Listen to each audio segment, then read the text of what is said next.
Hello, everyone, and welcome back to another episode of the House of Footy podcast. I'm Jack Hudson, and joining me, as always, my co-host and Port Adelaide Premiership captain, Warren Tredrea. How are you, Tredders? I'm good, Hutto. The draft has been done. Careers have started. Good luck to them. You got to start running for a living. Yeah, I don't envy that part. And joining us again, our House of Footy's draft expert, Jordon Hudson. Jordan, how are you, mate? I'm good. Thanks for having me, guys. You've been doing a bit of work, mate. How'd you find the last few days? I think it's been a really hectic period. Obviously, a lot of movement, a lot of talk. But I think all in all, a good couple of days for a number of guys who've come through different pathways, and they're going to get their AFL opportunity. All right, Jordan, you told us that West Coast wasn't going to trade pick one. Well, you were right with that. North Melbourne tried their best. Adelaide did some moving. I guess we start off at the top. Were you really surprised? You said West Coast would stick fat. Were there any deals that come in late? Did you hear of any Hail Marys to claim that pick one? No, I think all the trade talk was all finished before draft night. I think everyone went into Monday night knowing that Harley was going to go to Perth, and obviously that's what eventuated. I think West Coast, they finished on the bottom of the ladder. They got the number one pick, and they took the best player available. Well, they certainly did that. Obviously, North Melbourne was next best with picks 2 and 3. Were you surprised with the direction they went? Because I know when we chatted ahead of the draft, there was a lot of probably guarantees you thought would go in the first round. But as we saw it roll out, there was some inconsistencies or some, as we know, come draft time, some left field options too that were picked. Yeah, certainly some left field options throughout both nights, really. I think right at the top, North Melbourne taking Dersma and McKercher. I think, most people would have had those two at the top of the list. I know I certainly thought that that's the way they would go. So two really good players for North Melbourne there, right at the top. I was a bit surprised to see the bid for Jed Walter from North Melbourne fall as far as pick 3 in the end. Can't help but think that a little bit of a pick swap early in the trade period might have had a little secret agreement in there for Gold Coast to hold on to a few more points to match the bid there. But yeah, the top 4 certainly, or the top 5 really panned out as most people would have thought. And then as we got to about Melbourne and GWS, that's what I like to call part 2 of the draft really started there. Some really late movement on Melbourne's front, and then obviously Adelaide and the Giants making the trade on draft night. Yeah, it did appear that the Giants pretty much had a plethora of clubs to pick from in terms of who was going to offer up for their first round pick. And obviously Adelaide won that. But the value is, I suppose, being a team that finishes a kick-off a grand final as opposed to teams who are desperate to make finals was really probably shown to everyone to the fore in this time of the period. Yeah, I think the Giants have, historically, I think we spoke about this a couple of days ago, but the way that Gold Coast and GWS set up initially, the Giants obviously took a bit of a different path. And, over the years, you've had a number of players try and head back home, mostly to Victoria. So the Giants have always historically had a really good draft hand to play with.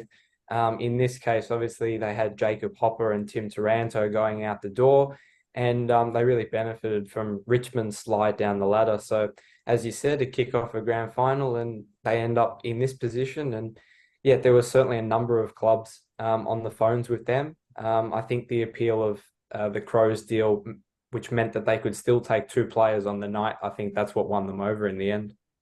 Yeah, the Dan Curtin trade, quite fascinating that, Adelaide apparently only spoke to him for the first time on draft day. Yeah, I mean, you're going to hear stories like that and think, wow, how does it get left to that point, or is that too late? The clubs have rated Daniel Curtin inside the top 5 for more than 12 months. They played the under-17 futures game before grand final day in 2022, and Dan Curtin was the best player on the ground. So outside of your Harley Reid and Jed Walter, Dan Curtin was that name rounding out the top 3 to 5 players on clubs' draft boards. And his form just maintain that ranking throughout the year. So clubs are really surprised that he was going to be the slider, if that's how you want to put it, on draft night. So I think clubs are more than happy to move up. And in the end, Adelaide ended up giving really a future second round pick, if you look at it that way, to move up and get Curtin. So a great get for them. Well, you touch on Curtin, and we're probably talking a little bit on Adelaide here. 197 centimetre midfielder. Well, that's bigger than Paddy Cripps. And Paddy Cripps he's a centre half forward in my era. So this bloke can play key defence, and he obviously can play midfield. So Adelaide's probably going to throw him in defence to start to, but don't be surprised to see that he's their big bull midfielder in 5 years' time. Yeah, he's definitely got that versatility about him. He played a lot of waffle senior footy behind the ball this year. Great intercept marker, but he's under 18 carnival for WA, in which he was the MVP. He was just dominant through the midfield, really. He'd roll up to the centre bounce, beautiful left foot kick. He kicked this amazing goal from the boundary line at the Wacker against Vic Country to really keep them alive against Harley Reid in Perth. So that got a bit spicy there. So a lot of fans for Dan Curtin. Now, you mentioned the height, actually, Tread, is like even one of the premier ruckmen in your day, Jeff White, he was only, 195? Yeah, I know, but Hutto, that's when you could actually be a ruckman and didn't have that silly circle. You used to be able to run up from centre half back, and Jeff White would. But it is amazing the evolution of players, isn't it? Well, I was 194 and a half before knee cartilages and back and spine issues probably shrunk me an inch. But I was a centre half forward. Now that player is 200 centimetres. The ruckmans some ruckmen are up to 210. Like, as you say, it's unbelievable. And 6'4.5" midfielders. So unbelievable. Maybe it's all the hormones in the chicken. Who knows? There was some wholesome moments as well. Like you saw Connor O'Sullivan drafted Geelong, and then his best mate, who wasn't actually invited that night, was he, Phoenix Goddard?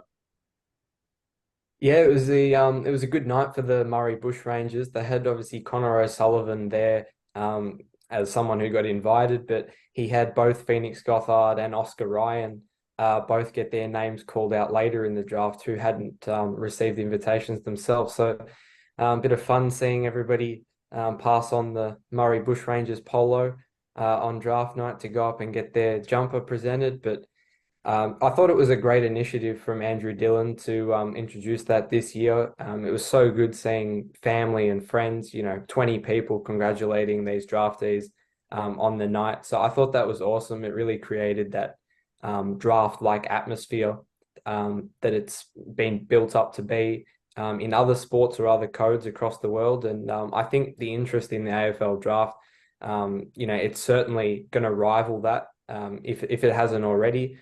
So that was great to see. Also, too, concerns about AFL head injuries before they start. With some of those stacks on the mill and packs jumping on the pack where families have read before the player's sitting there nervous, here's their name called, doesn't react, and everyone jumps on top of them. That cannot be good for concussion heading forward in this game. They need to look at that one.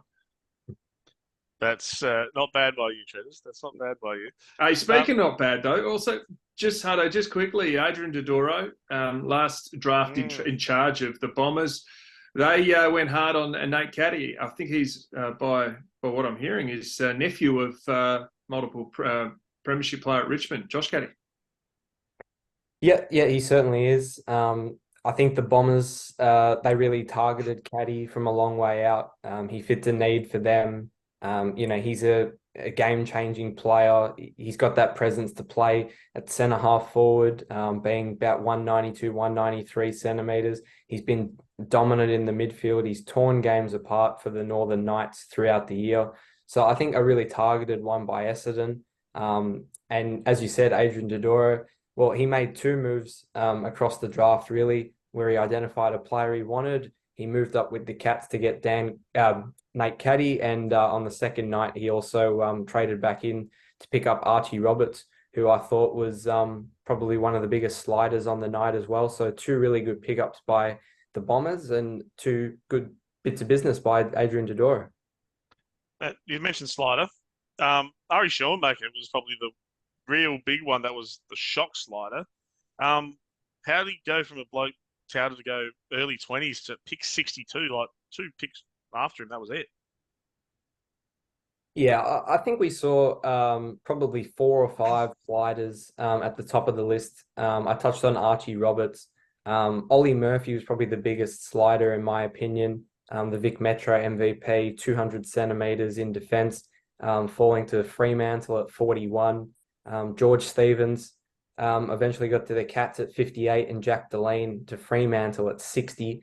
But Ari Schoenmaker, arguably, definitely in that bracket for the top 5 sliders, if not the first or the second there. But I think clubs really do their homework on these players. You see that they like to have multiple home visits. You know, we're hearing stories of clubs visiting a player 4 or 5 times throughout the year, whether that's in person, meeting their parents on Zoom. That's bloody stalking, that is. They ring the cops for that stuff. I think it's a good way for clubs to really identify not only the type of player that they're going to be bringing into the club, but also the type of person that they're going to be bringing in. You know, you mentioned before that the Crows apparently hadn't spoken to Dan Curtin until draft night. Just going back 2 years, you know, really a similar story with Dan Curtin. Ben Hobbs was rated as potentially a top 6, top 7 player in his draft year, slid to the Bombers at 13, and the Bombers actually hadn't had a conversation with him, and they picked him. So, you know, you never know what's going to happen on draft night. There's such surprises. In the case of Schoenmaker, I think it's been well documented that towards the start of the year, there was some off-field situations that probably didn't help him in his weren't in his favor. You know, he had a delayed start to the year. Arguably one of the best kicks in the draft class and a dominant player. But as I said, you know, I think there's more than footy ability that goes into club selections now more than ever. Now, can I say that Tom Stewart, who's a superstar for the Cats, his team might have done it again? You mentioned Sean Manor. Sean Manor dominated the VFL, lost in the grand final for Werribee, 25, 26 years of age, I think he is. Now finds himself at the Cats. You just can't help but think they've found another player to be a wonderful role player for him, and he was their 3rd pick at 36. Yeah, no, awesome to see Sean Manor get an opportunity. You know, not many 26-year-olds are going to be picked in the national draft, let alone the rookie draft at the moment. So it's awesome to see someone who's performed consistently week in, week out at VFL level come up and get their AFL opportunity. The Cats, I think, really did that 3 or if not 4 times in the national draft. Obviously, they traded away the pick that secured Essendon and Nate Caddy. They slid back to get Connor O'Sullivan and bring in a second-round pick, which eventually nabbed them Sean Manor. But that was, I think, a targeted one from a long way out. And the Cats also picked up, you know, Ollie Wiltshire from Barwon Heads, Lawson Humphreys from the Waffle, and George Stevens was a really good late pickup for them as well. So 3 late pickups, if you like, 3 or 4 late pickups, if you like, for Geelong. But you know, they could all turn into stars, really, as you said. So looking at the draft order, who do you think probably is the most value for pick? Like, who is going to get the most out of someone who's quite late? Yeah, I think George Stevens, as I said, I think clubs really viewed him differently throughout the year. You know, he was the captain of the GWV Rebels. He was the captain of Australia, the AFL Academy, not once, but twice. You know, he dominated for Geelong's VFL side against Collingwood. I think he had the most disposals on the ground in his second VFL game. So I think him falling as far as he did, pick 58, I think, to the Cats, was one that really flew under the radar. The other ones I touched on before, Ollie Murphy was probably the biggest slider for me on the night. We talked about Ari Schoenmaker and Jack Delane, Archie Roberts were other guys that I liked throughout the year. Okay, let's get into clubland. We'll try and get a quick take from every club that you saw. The Adelaide Crows, they picked their first pick, as you mentioned, was Daniel Curtin with 8, Charlie Edwards with 21, and then Oscar Ryan with 27. Also, obviously, via the rookie draft, re-signed Will Hamill back onto their list, and James Borlase was relisted. How do you think the Crows did? What's your rating there? And were you surprised? And should Crows fans be really happy with the business they've done? Yeah, I think Daniel Curtin, first and foremost, a top 5 pick on pretty much every club's board coming into the year or finishing the year. He was so strong. So, as I said, to move up and get him essentially for a future second round pick, I thought that was a great bit of business by the Crows. He comes in and fills in a need for them down back, and his versatility as well. I think he'll thrive. He'll thrive at any club, but filling that hole at the Crows, I think that was an awesome pickup for them. Charlie Edwards, they wanted to go in and get speed and size in the midfield. They did exactly that. Charlie Edwards will come in, a really late season riser from the Sandringham Dragons, premiership player there. And I thought Oscar Ryan was a little bit of a bolter to get picked on the first night, but the Crows have obviously identified a need with him. So really, I think they've addressed most of the needs that they would have had coming into the night. Taylor Goad was probably someone that they really had their eye on, and North Melbourne picking him with the first of their 3 late first round picks, I think really showed that the Crows really did their homework on him. Brisbane, so they've had a few later picks. They didn't have anyone sort of first round. So how do you think they went? I think the Lions went in with a tactic of, we really want to attack height, and I think they really did that.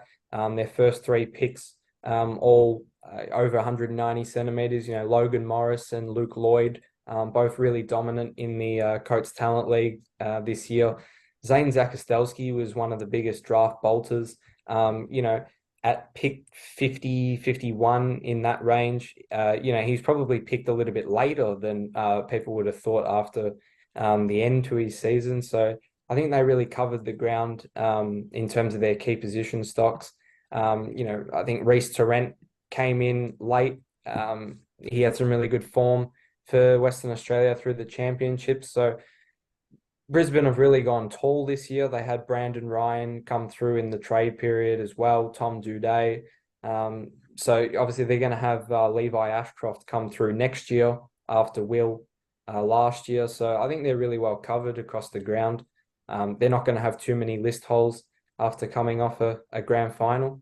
Bringing in someone like Connor McKenna this time last year is really going to cement a half-back spot after Daniel Rich retires.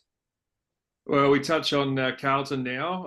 Obviously, not a huge amount of picks. Ashton Moyer, who was 12 months ago was deemed a top 5 pick, obviously didn't have the year he wanted. Local boy from in the Sample, the Tigers, obviously know the family. So this is a great achievement for him to be drafted to Carlton with pick 29, and then Billy Wilson at 34. So we know the Blues got Fantasia in the off-season as well. They've really been up and amongst it, aren't they, after being the bolter this year in the 2023 season. What'd you take on the Blues?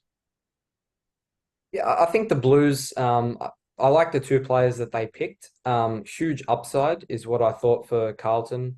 They didn't necessarily take the best player available at either of their selections, but as I said, I think they went really strong on pace for both those guys. Ashton Moyer, as you said, a potential top 5 pick coming into the year. So his bottom age year spoke heaps of potential. I think he'll really thrive at Carlton in a strong forward line where they've got a couple of strong talls there and form a good partnership with some of those smalls like Motlop and Fantasia that you mentioned before. Billy Wilson is someone that I really liked. I liken him to Mason Redman. I think he can just add another element for Carlton off halfback. Him and Lockie Cowan and Ollie Hollands, they targeted speed again last year. They're probably the next evolution as Adam Sard and Zach Williams approach 30. And Matt Carroll as well from the Sandringham Dragons, another premiership player. Again, he really ticks the same boxes for Carlton in terms of that upside. I think they were really keen on him in the national draft. So for him to slip through the rookie draft, I think was a huge bonus for the Blues. I think now going to the reigning premiers, Collingwood, they didn't need to add too much. Obviously doing a bit of business in the trade period, but probably one of my favourite ones, just in terms of just how natural is Harry DiMattia, and then Chu Jath as well. Yeah, what do you think of the Pies? I thought it was a fantastic result for the Pies. Though, obviously, they don't have too many needs to address with their list coming off a flag, arguably being the best team over the last 2 years. But the two players that they landed at those two picks, I thought were absolute steals for Collingwood. Harry DiMartia, co-captain of Vic Country, co-captain of the Dandenong Stingrays.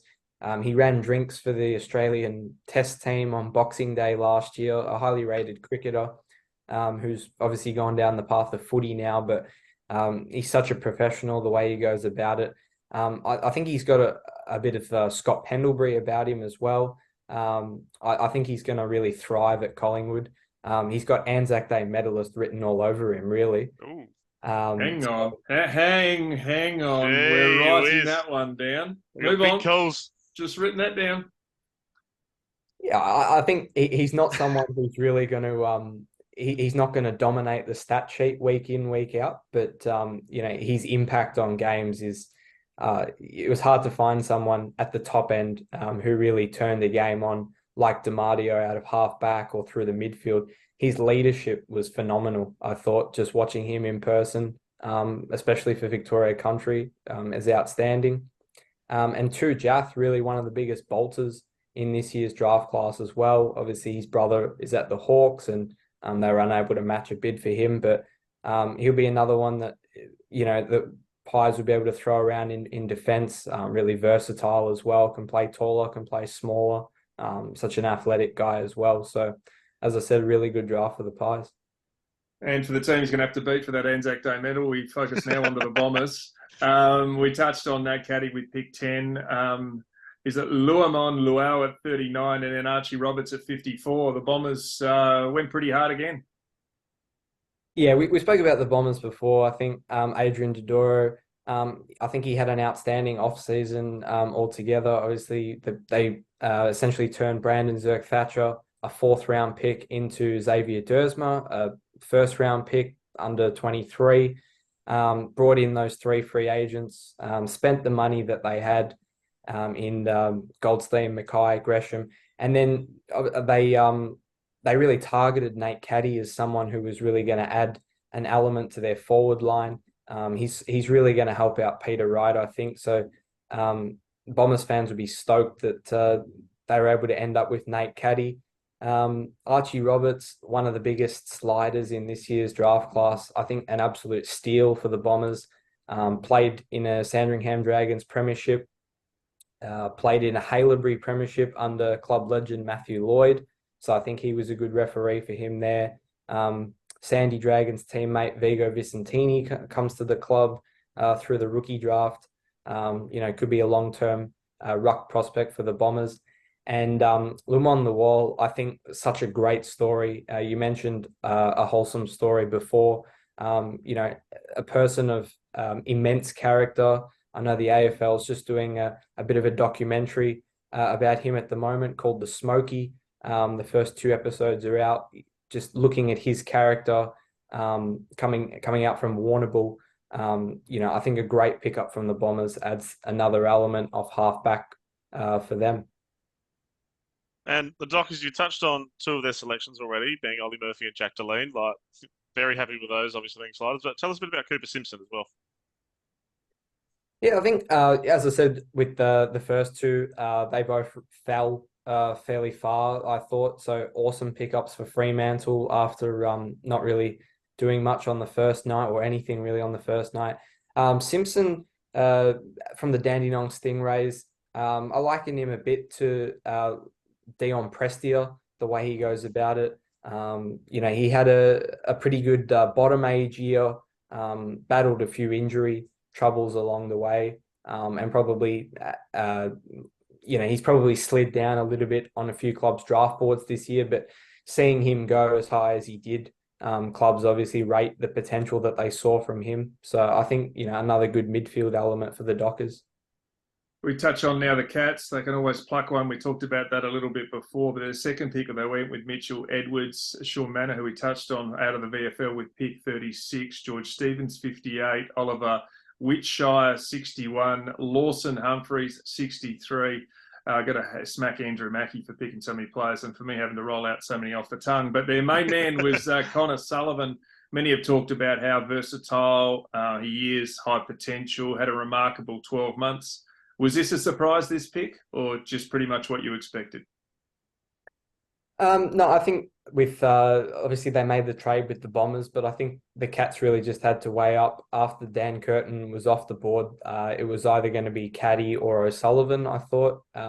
Darcy Wilson was someone I thought could definitely come into the mix for the Cats. I thought he would really fit them on the wing, but obviously key position was something that they wanted to address. They obviously got Mitch Edwards through the ruck later on, but at that pick, Connor O'Sullivan was the best available player.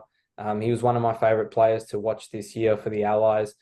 Such a versatile prospect, he playing key defence. He was playing up forward. He was rolling through the midfield as well at 200 centimetres. So, I think he'll thrive at the Cats. Put him in that environment next to Sam de Koning back there. And, the Cats' key position stocks down back are set for the next 10 years.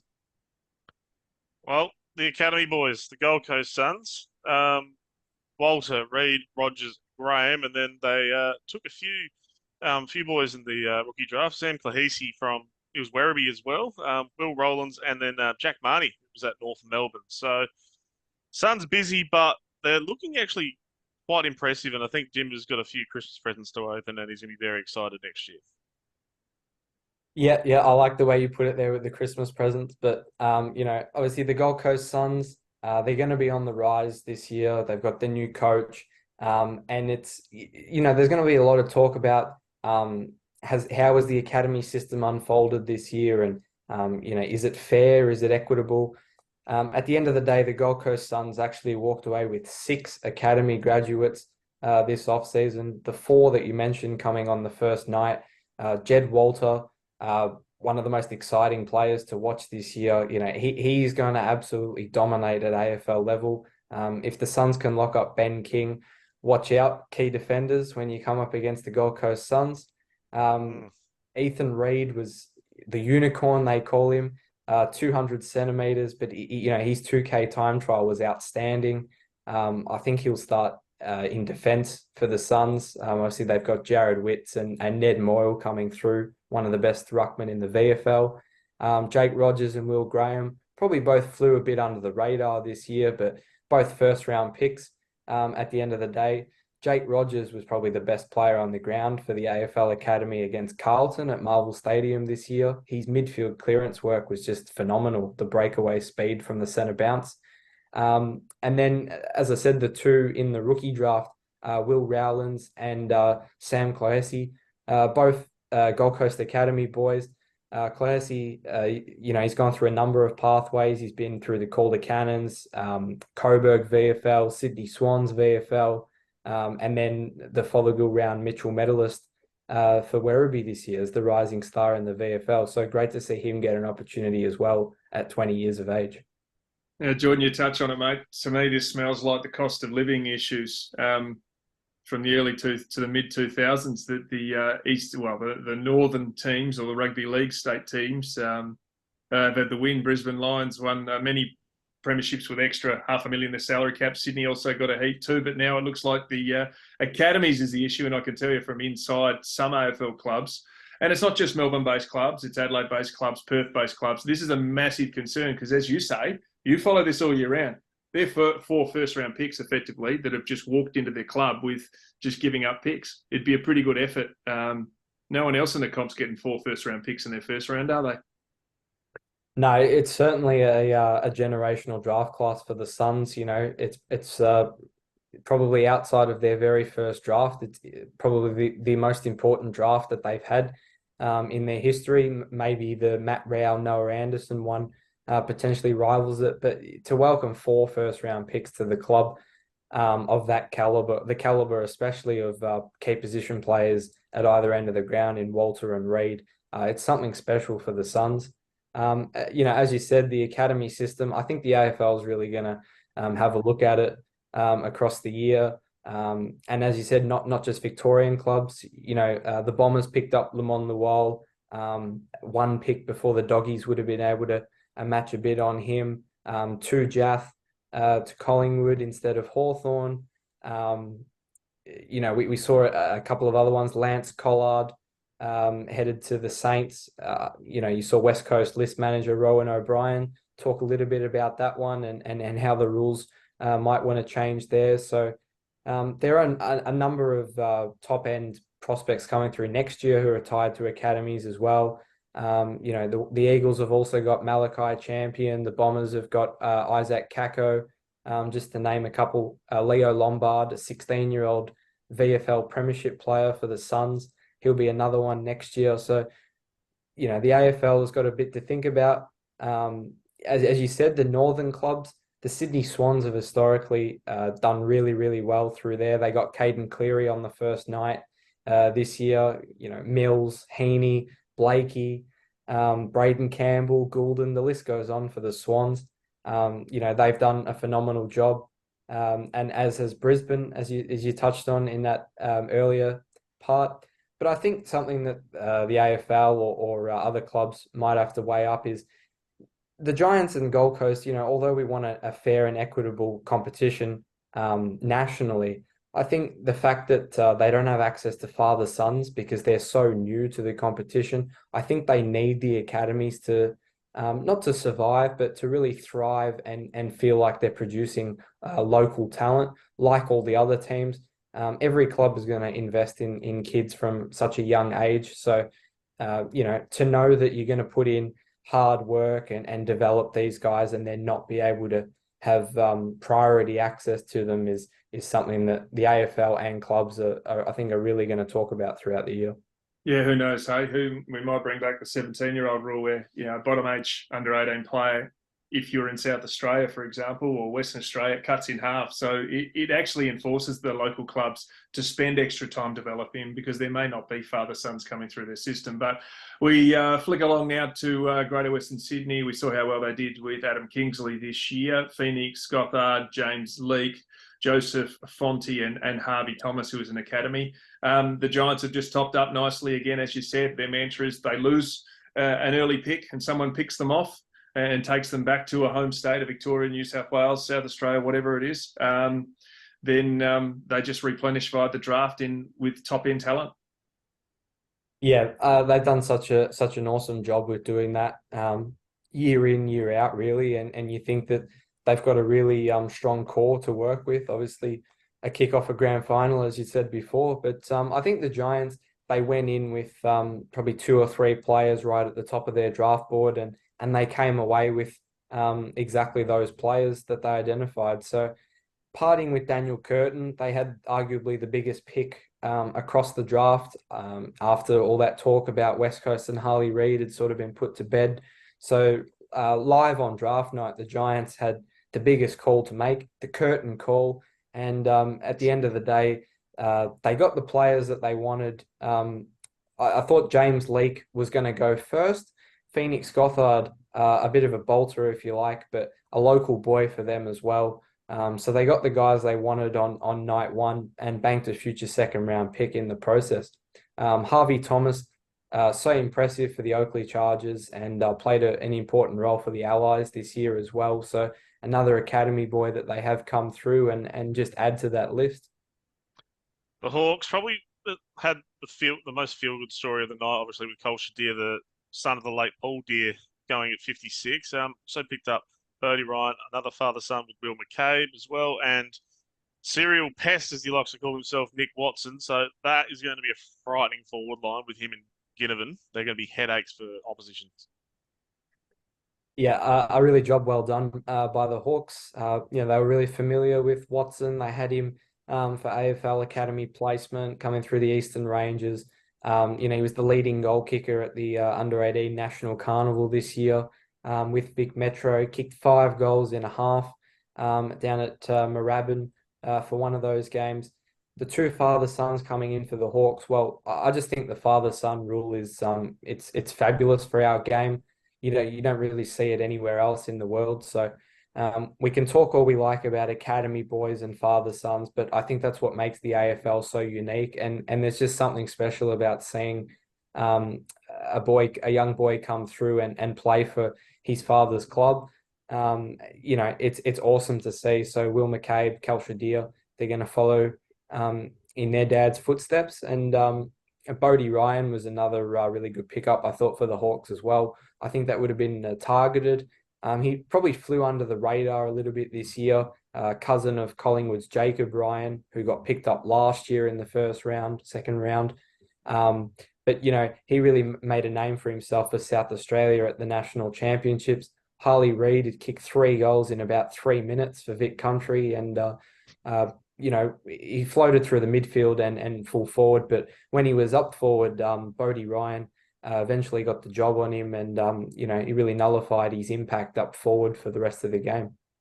Yeah, I agree with you in terms of Jordan, in terms of the father-son rule. I'd love to see it come out of the draft, to be honest. I think it is unique. I agree with your sentiments, exactly what you touched on then. But if you look at the likelihood of a father-son actually working out, I know the game got spooked off the back of the Ablett brothers being picked up, Hawkins and Scarlett. Well, they also hook up a dynasty, don't they? That was back when it was a second-round pick you gave up for a player. But I'm not sure why you actually need to give up a pick. The reality is there's more boys than girls born. So you're a 50% chance, less than 50% chance of getting a son anyway.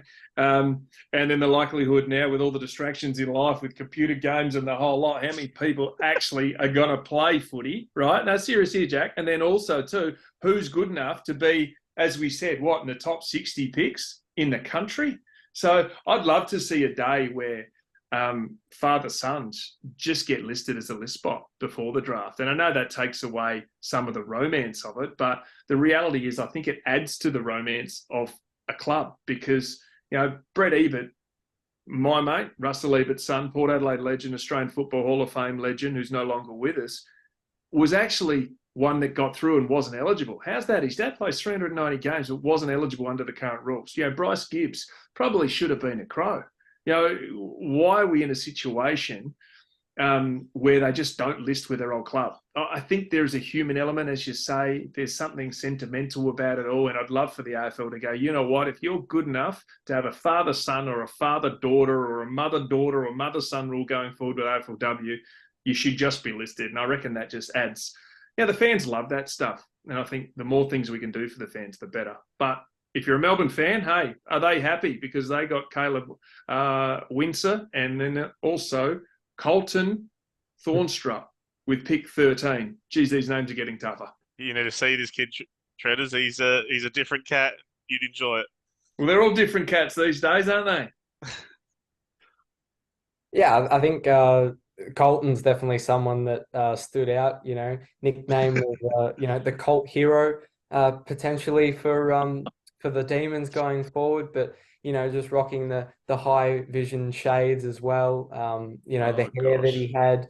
I think Colton's going to have a lot of fans at AFL level, and there was talk that maybe Melbourne were going to have a look at Nick Watson to pair with Cozzy Pickett up forward.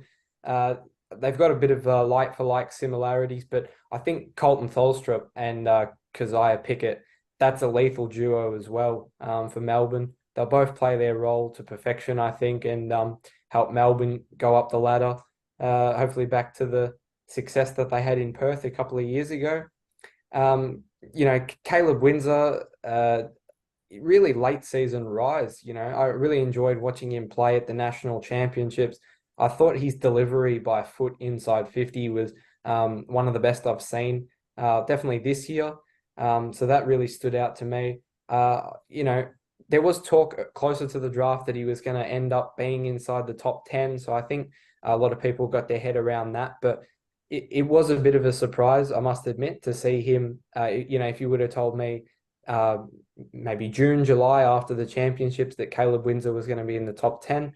But, Melbourne really identified a need there. They obviously took Matt Jefferson, Jacob Van Rooyen in the last couple of years. So they've stacked up some of their stocks there and they've just added to other parts of the ground.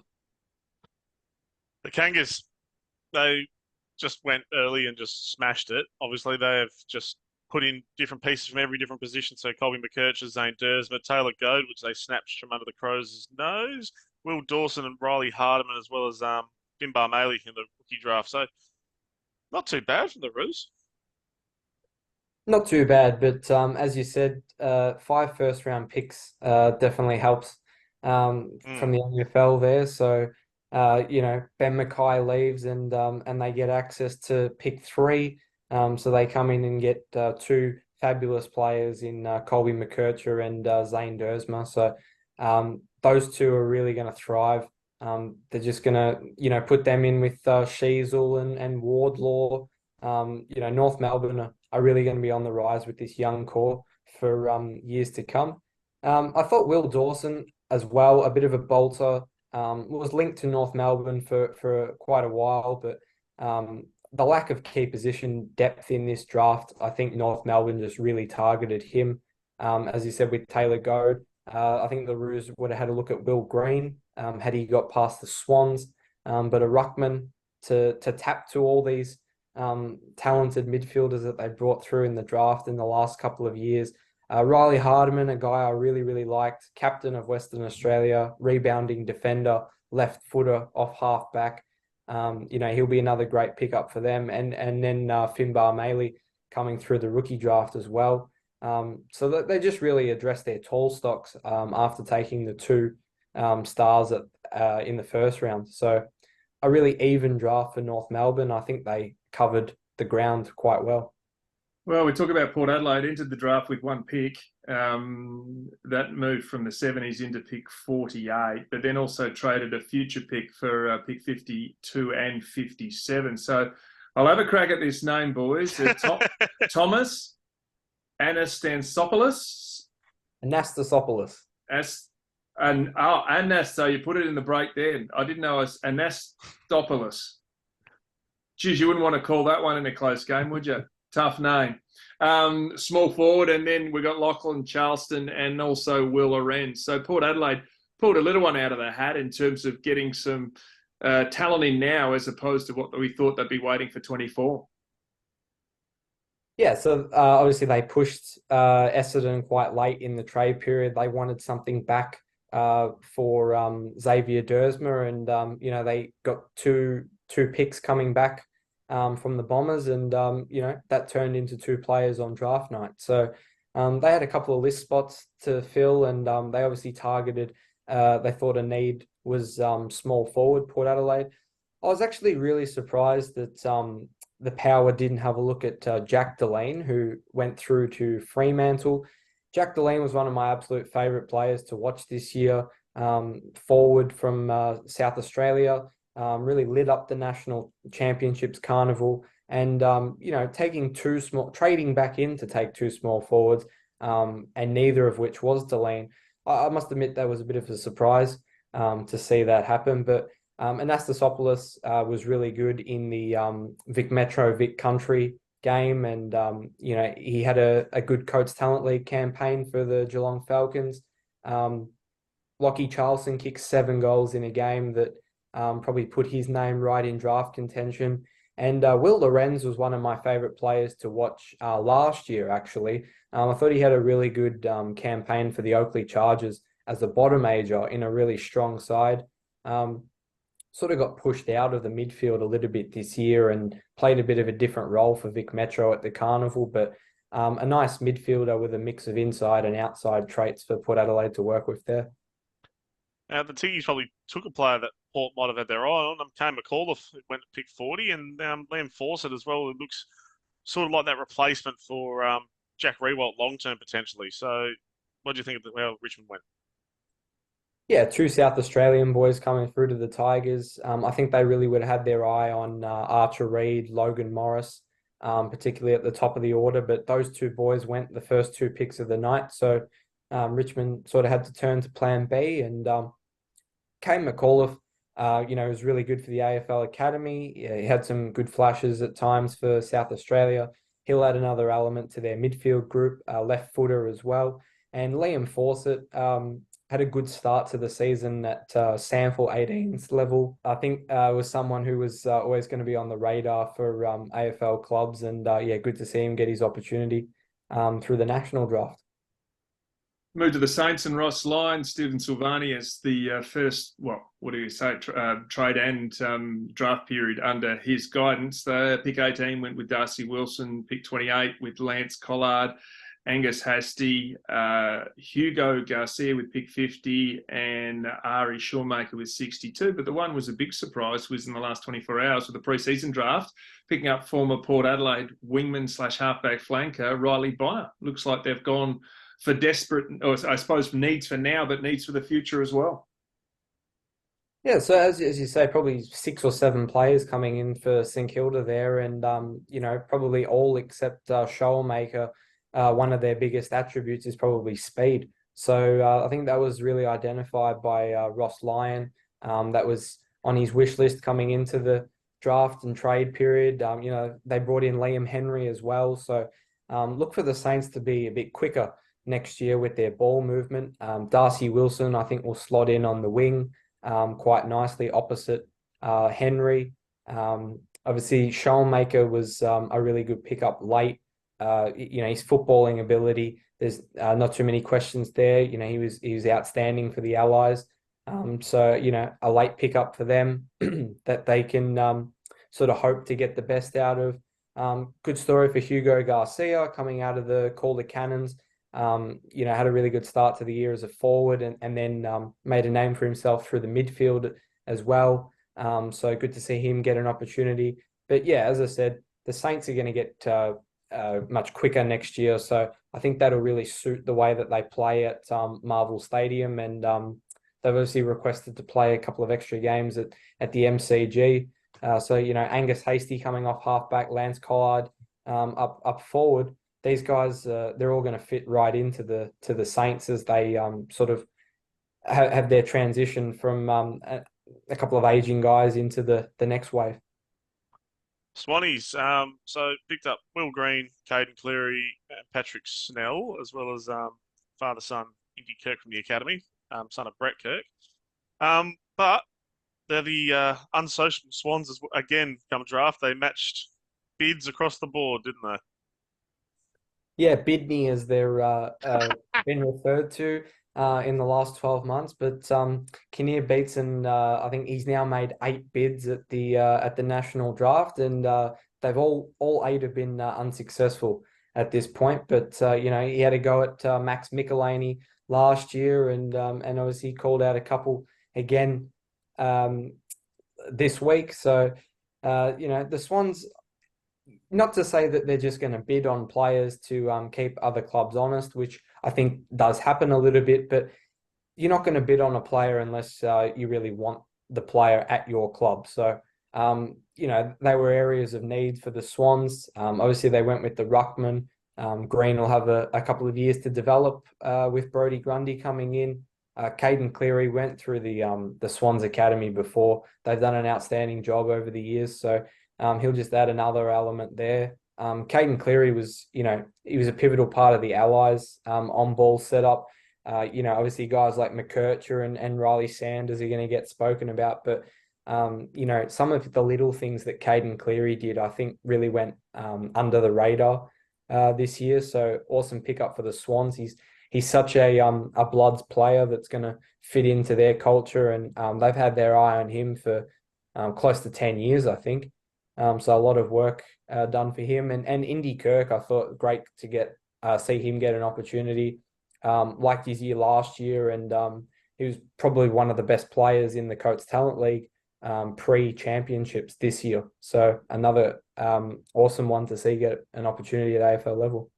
Yeah, much has spoken about the West Coast Eagles taking Harley Reid with their first pick. And then there was Archer Reid. There was Clay Hall, who is son of, here we go, Derek Hall. Played a couple of games with the Eagles, also played for the Cats as a forward, but wasn't eligible for father-son. And then Harvey Johnston. A lot of people talking, why did they go with Victorian talent? Well, the simple answer is you pick the best players and you back yourself to retain them. Is that fair? No, I think you're exactly right. That's some of the messaging was coming out from Rowan O'Brien and the West Coast recruiting crew.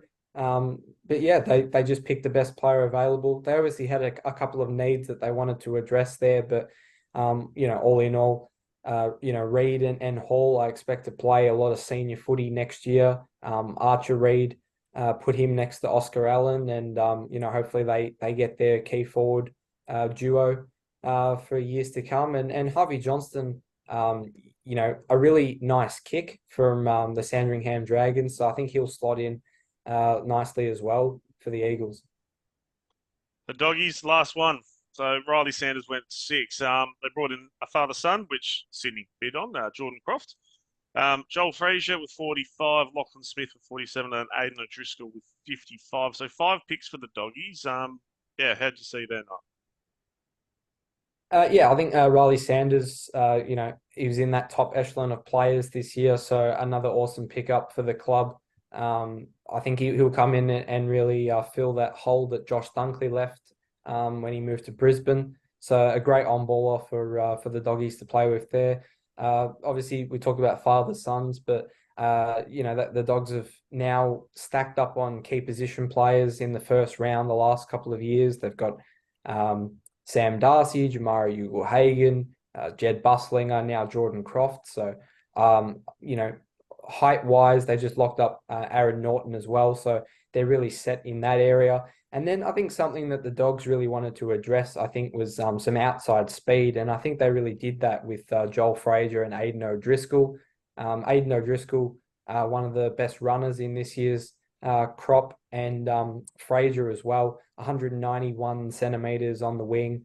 I think he kicked a bag of 6 in one game in the Coates Talent League as well. So he was a man in demand for clubs throughout the draft period. And obviously Jordan Sweet departing, they wanted to address the ruck stocks, and Smith does that for them.